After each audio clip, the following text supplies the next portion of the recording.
The British Ministry of Defence confirmed the destruction of the Challenger tank in Ukraine. The new British Defence Minister Grant Shapps, he replaced Ben Wallace in this post, confirmed the destruction of the first Challenger 2 tank in the combat zone in Ukraine. "I can confirm that this is the case," the head of the British military department said on Sky News. Shapps also added that London has no plans to send Kiev another tank to replace the destroyed one. He recalled that the UK promised to supply Ukraine with 14 Challenger 2 tanks.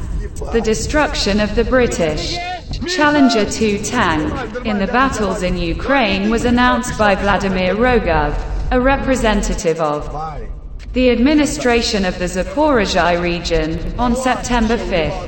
According to him, the tank was burned in the battles near Rabasino in the Orekhovsky direction of the Zaporizhzhia front.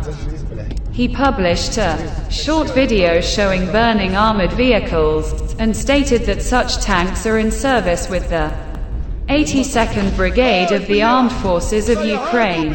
Later, The Guardian newspaper reported that the Challenger 2 tank was destroyed for the first time since its use began in 1994. Since then, no machine of this type has ever been hit by the enemy. Only in 2003, one tank was destroyed in Iraq. Due to falling under friendly fire, it was mistakenly destroyed by its own means of destruction.